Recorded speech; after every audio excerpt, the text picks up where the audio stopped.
Welcome to Across Africa, our weekly roundup of stories from across the continent.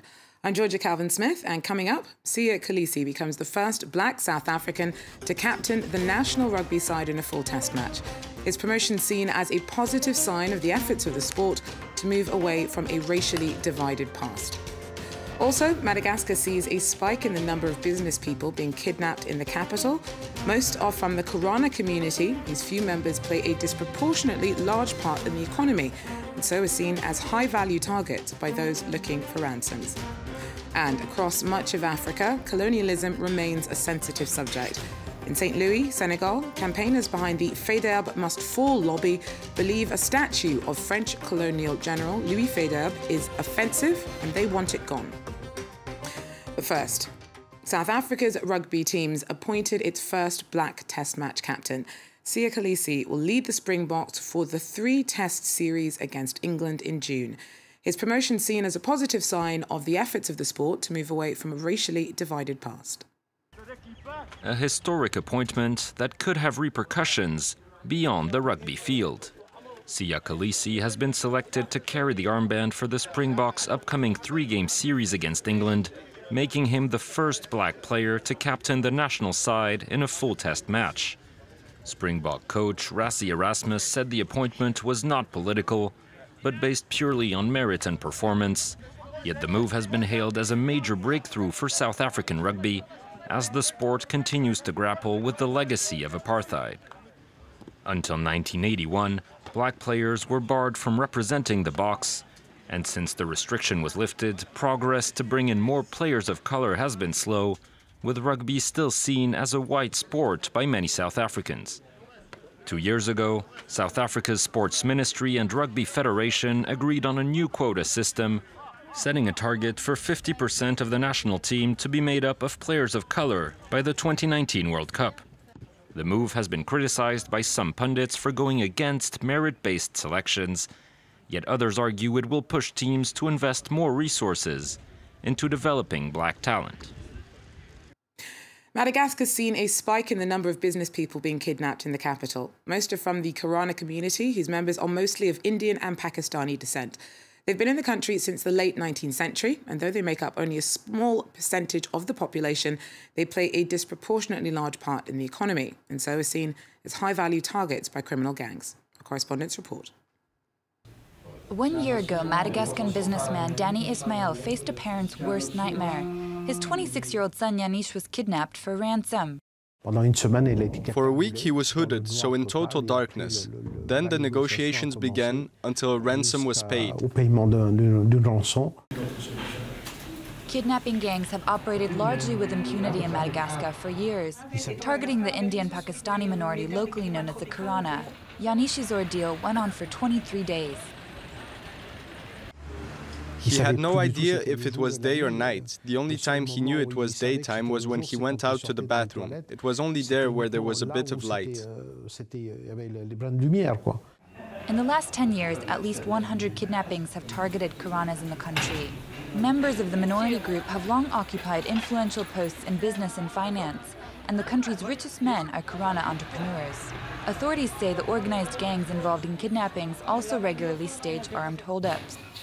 Several years ago, Thierry was attacked in his shop. 2 people came, and there was one person with his gun. The second one, he pushed me. I fell, and one got on top of me and said, "Where's the money?"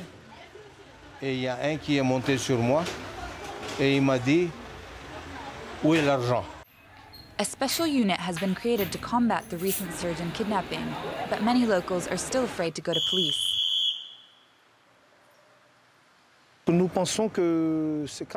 We believe that the cases where people didn't complain were due to fear, because we've heard that the kidnappers, they threatened the victim again if they reported it afterwards. They threatened to kill them.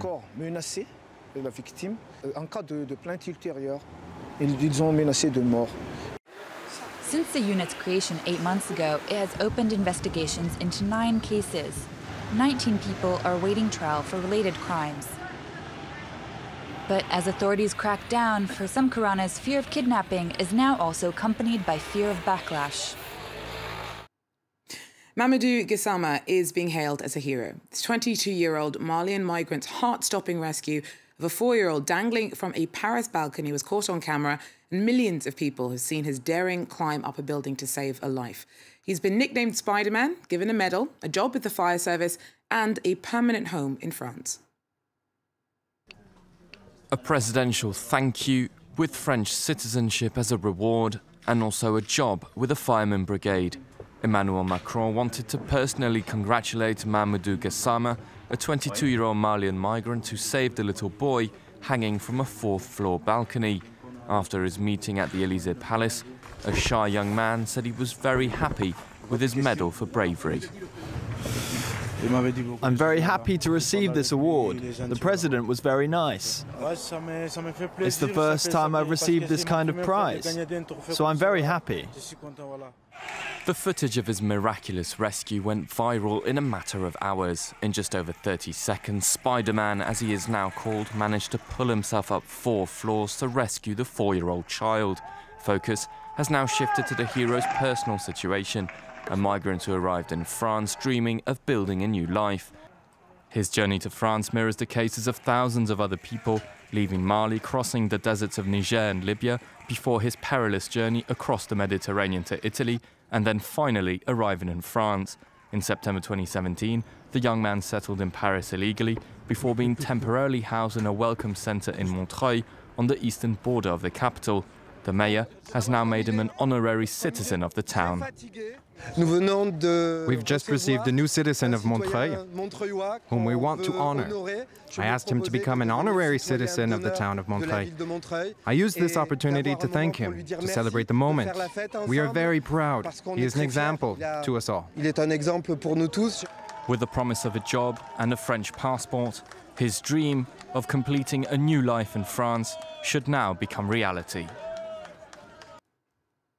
Police in Mozambique are worried that violence by Islamic extremists may be on the rise. 10 people were recently beheaded in the country's Muslim-majority north, and authorities are looking into possible links to a jihadist group that killed 2 police officers in Mocimboa da Praia last October.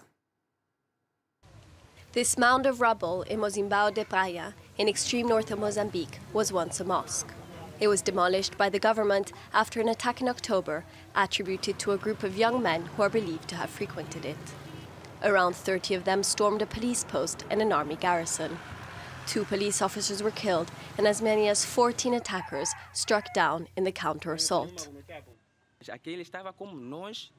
Before they were like us, they prayed like us. Then as soon as they started listening to those tapes from Somalia, they began to call themselves Al-Shabaab.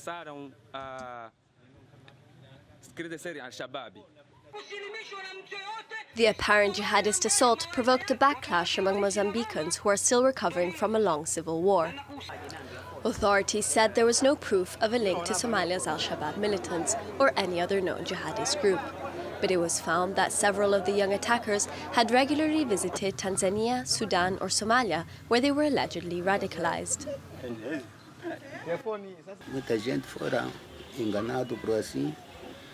Initially, we tried to warn the authorities, but we couldn't stop them. Many young people in this poverty-stricken region have been radicalized by Islamist extremists who ban their followers from voting or sending their children to school and encourage them to fight the state. At least 300 people were arrested following the attack, and several mosques closed. Roadblocks remain in place in surrounding villages where some of the attackers are believed to be hiding, and villagers say attacks and kidnappings are continuing.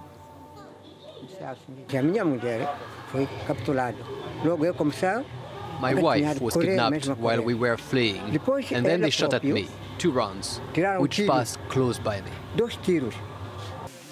The authorities are seeking to reassure locals that the threat has diminished and say they have no record of kidnappings.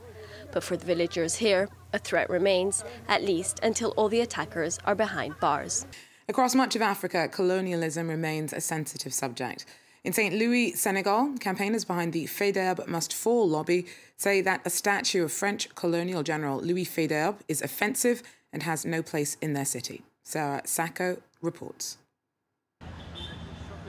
The Faidherbe Bridge, Central Square and statue are all landmarks in the northern Senegalese city of Saint-Louis. They're all named after a French governor, Louis Faidherbe, known for leading colonial expansion in Senegal. Critics say these landmarks wrongly portray him as a friendly settler and downplay the deadly military campaigns he orchestrated as he expanded French influence in West Africa. A statue of Faidherbe was erected in 1891, and for some, its continued presence is a disgrace. To its governor, Faidherbe, Senegal is grateful. This statue should not be here. Faidherbe shot people, he humiliated people. He burned villages down in unquantifiable numbers.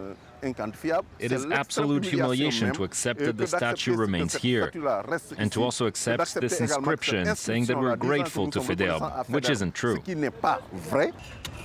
Located on a strip of land in the Senegal River, Saint-Louis is a UNESCO World Heritage Site.